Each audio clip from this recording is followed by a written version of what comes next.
سلام مجدد خدمت دوستان، برادران و خواهرای نازنین ما. موسم خزان است.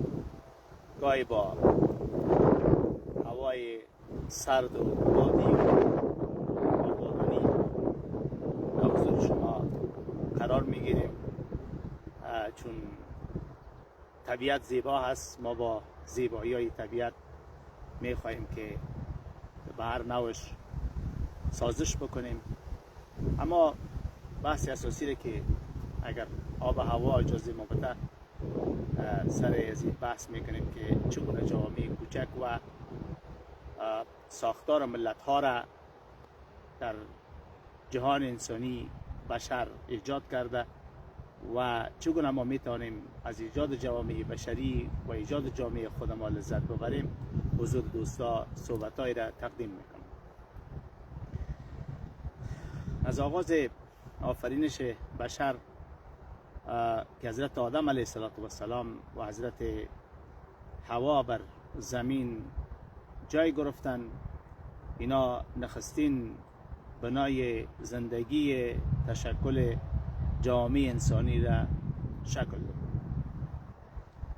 و انسان ها از همون ابتدا با مسئولیت الهی و خلافت بر زمین مأمور شدند که در آبادانی، پرورش و حفظ ارزش‌های انسان و ایجاد بنای روابط بر پایه اخلاص، ایمان، خیر و عدالت و تشکل خانواده ها شکل بگیره که این نخستین هسته جامعه بشری را شکل داده.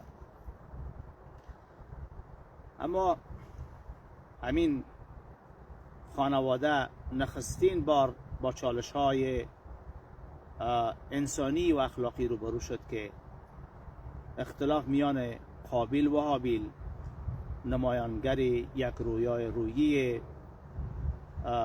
باطل حقیقت، این هابیل منشأ خیر و قابیل منشأ شر بود که یکی بر حقیقت و بر نور دلالت میکرد و تاکید میکرد و دیگرش بر شر و شرارت، باعث شد که تاریخچه بشری را آغاز بکنند با یک جنگ و دوری که ما و شما میفهمیم که یکیش همیشه بر خیر میگفت که بسم الله الرحمن الرحیم لئن بسطت یدک الی لیقتلنی ما انا بباسط یدی الیک لیقتلک انی اخاف الله رب العالمین. شما دیدین که یکیش میگه که حضرت هابیل میگه اگر تو دست تعرض بر من دراز بکنی، من نمیخواهم که دست برای خودت برادرم هستی دست خودم با خودت بلند بکنم. من از خالق میترسم که او رب عالمیان است. اما قابیل شما دیدین که چون موجود شر بود بر شر تاکید میکرد، باعث شد که عدالت پایمال بکنه و باعث قتل برادرش میشه. اولین آغاز یک درس تاریخی بر بشر شد که اساس شر که بر اساس قتل بود ای اساس گذاشت. اینا ما شما میدانیم که جامعه تنها بقایش با حقگویی، عدالت، پاکی نیت و اخلاص بنا گذاشته میشه. با گذشت زمان هم پیامبران الهی برای هدایت انسان، فلاسفه ها و اندیشمندان برای فهم قوانین طبیعت و ساختار جهان قدم گذاشتند. نقش دین، معرفت، فلسفه در شکل گیری نخستین جوامع بشری و اساس ساختار جوامع انسانی در طبیعت بود. باعث میشه که ارزش‌های اخلاقی، قوانین اجتماعی، نظم‌های فرهنگی همه در ساختار بشر و ارزش‌های انسانی اساس حیات بشری را شکل داد. همینجاست که ما و شما وقتی که جامعه میگیم در هدایات لازمه پیامبران الهی و در تبلیغ دانشمندان، اندیشمندان رشد پیدا میکنه و بشر مسیر بنیادین تمدن ها را اساس میگذاره. و با این تحولات بشری و جامعه انسانی حقیقت چنان برملا شد که جامعه تنها با قانون می تواند بقا بگذاشته شود و ستون اصلی از این بقا را ایجاد احترام به انسان و کرامت انسانی از جمله ارزش‌های بزرگی است که بشر بر از او احترام اساسی خود میگذاره و بر اساس از او بنا گذاشته شده است.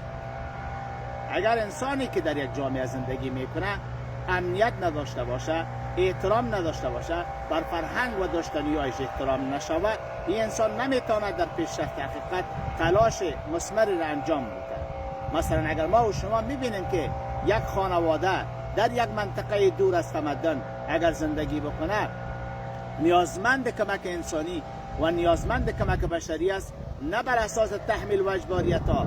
اگر ما انسان ها بتانیم با احترام و شناخت یکدیگر در کنار از اون انسان باعث رشدش از اون خانواده شویم، همدلی را وقت باتیم، باعث میشه که ما اون خانواده از تحقیر زورگویی کنار گذاشته میشه و جای مقاومت و خصومت و جای فروپاشی و نظم و خانواده روابط انسانی و روابط همگرایی به وجود میآید.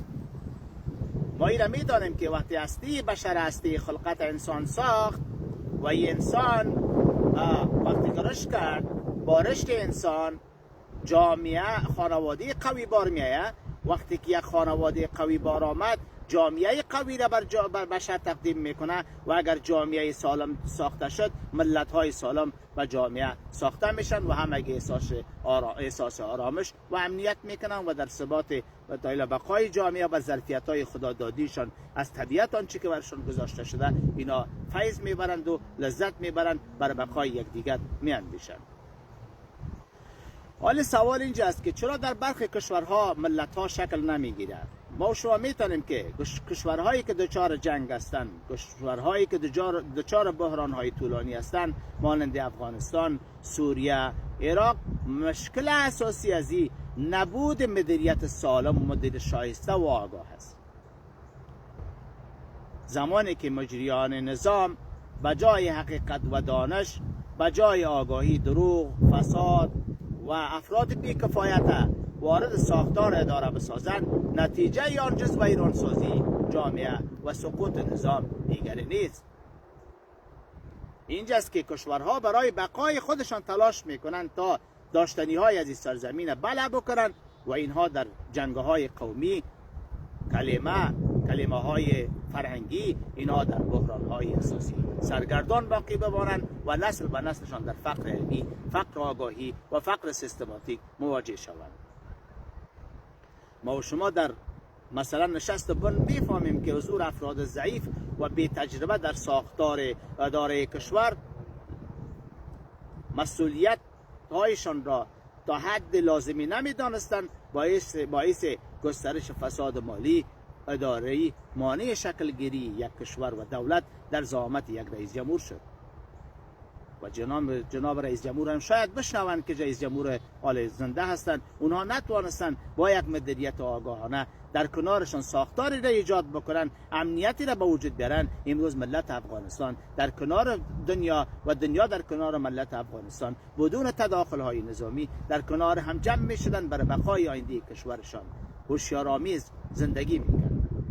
طوری که ما شما میدانیم که افراد مریضی که چه از باعث، ما قبلا هم بر شما اشاره کردم، از باعث مواد مخدر و از باعث استفاده وقتی که زعامت ها را بگیرن، اینا باعث ایجاد بحران ها در جامعه بشری میشن. وقتی که ما گفتیم که مردم بر رأی رفتن، مردم بر قانونگذاری رفتن، قوانین ملی را شکل دادن، ارزش های مشترک شکل دادن، آگاهی ها و وفاداری های انسانی را وفق دادن، اینجاست که اختلافات کوچک بین سران تنظیمی، احزاب های نارس در یک جامعه باعث ایجاد بحران میشه، تاریخ و هویت و داشتنی های یک جامعه و اقوام بله میشه.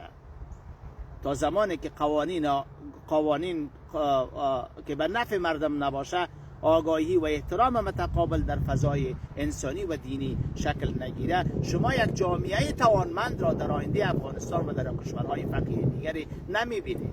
همیشه او کشورها در خور جنگ و ایرانی، تداخل کشورها و نظامیگران در او سرزمین ها مساعد میشه. داشتنی های طبیعیش به تاراج میره، ارزش های معنویش به جهان دیگر بلع میشه و هضم میشه و داشتنی های از اونها جز افراد مریض، افراد فرصت طلب دیگر چیزی باقی نمیمونه. آن چیزی که بسیار ارزش است نقش رسانه ها و آگاهی های اجتماعی در برگشتاندن نظام های ورشکسته در کشورهای آسیب دیده و در جنگ در نقش مرکزی و اولیت دارند. اگر افراد بیمار فکر، افراد فتنه‌ساز و تفرقه انگیزی که نفع محدود چند روزه دارند، اینا بر بقای کرسی های قدرت ها همیشه مبلغ استبدادها می باشند. اینها در هر رژیم فقط نفع خود دوست دارند، اما نفع زیر دوست ندارند که ما بر آینده یک کشور، بر ثبات یک کشور، بر آینده فرزند ما در کنار دیگر انسان‌های روی زمین گام برداریم. اصلا در ذهن از اینا نمیگذرند. اینا ارزش‌های ملی را و فرهنگی را تخریب میکنند. اگر افراد مریض با واسطه رسانه‌ها در یک کشور و با واسطه افراد رسانه‌های پذیرش کننده استبداد اگر اینها راه پیدا میکنند، اینها مانع شکل گیری جامعه سالم و مانع شکل گیری آرامش در یک جامعه ورشکسته میشن.